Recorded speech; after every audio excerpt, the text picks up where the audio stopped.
Hi friends, welcome to my channel. இன்னைக்கு நம்ம சேனல்ல பார்க்க போற ரெசிபி செட்டிநாடு சிக்கன் கிரேவி. அது எப்படி பண்ணாலும் நம்ம இப்போ வீடியோக்குள்ள போய் பார்க்கலாம். செட்டிநாடு சிக்கன் பண்றதுக்காக மசாலாலாம் வறுத்துக்கலாம். ஃபர்ஸ்ட் ஒரு பாத்திரம் அடுப்புல வச்சிருக்கேன். அதுல கொஞ்சோண்டு நல்லெண்ணெய் ஊத்திருக்கேன். இப்போ ஒரு ஸ்பூன் சோம்பு, பட்டை, கிராம்பு, ஏலக்காய், கல்பாசி எல்லாத்தையும் போட்டுருக்கேன். இப்போ அடுத்து ஒரு ஸ்பூன் சீரகம் போட்டுருக்கேன். ஒரு ஸ்பூன் மிளகு.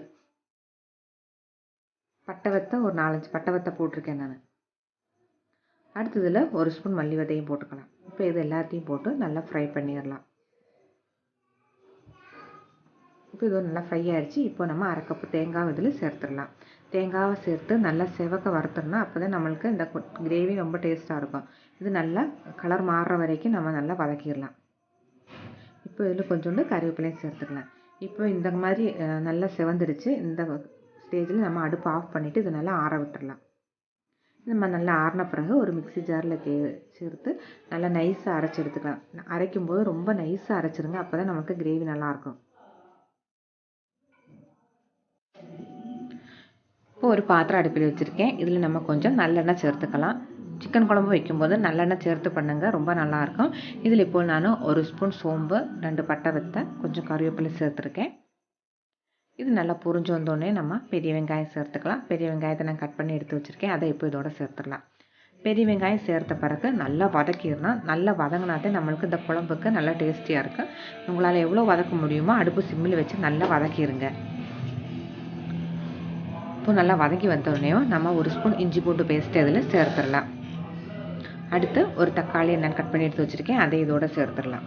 சிக்கனுக்கு தேவையான அளவுக்கு உப்பு. இப்போ எல்லாம் சேர்த்து நல்லா வதங்கி வந்துருச்சு. இப்போ நம்ம மசாலா சேர்த்துக்கலாம். 1/4 ஸ்பூன் மஞ்சள்தூள், அரை ஸ்பூன் மல்லித்தூள், அரை ஸ்பூன் மிளகாய்த்தூள் சேர்த்துருக்கேன். ஏற்கனவே நம்ம மிளகா வத்த மல்லி எல்லாமே சேர்த்து வதக்கி அரைச்சிருக்கோம். அதனால் உரப்பு பேலன்ஸ் பண்ணுற மாதிரி நீங்கள் அட்ஜஸ்ட் பண்ணி போட்டுக்கோங்க. இப்போ நம்ம இதில் சிக்கன் சேர்த்துக்கலாம். 1 கிலோ சிக்கன் எடுத்து வச்சுருக்கேன். அதை இப்போ இதில் சேர்த்துடலாம். சேர்த்து நல்லா மிக்ஸ் பண்ணி விட்டுடலாம்.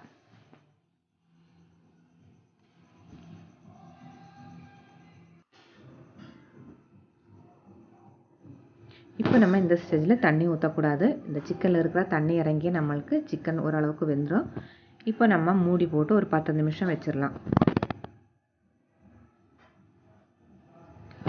இப்போது சிக்கனில் இருக்கிற தண்ணியெல்லாம் இறங்கி சிக்கன் இப்போது பாதி அளவு குக் ஆயிடுச்சு. இப்போ நம்ம மூடியை எடுத்த பிறகு நம்ம எடுத்து வச்சுருக்கிற மசாலாவை இதோட சேர்த்துக்கலாம்.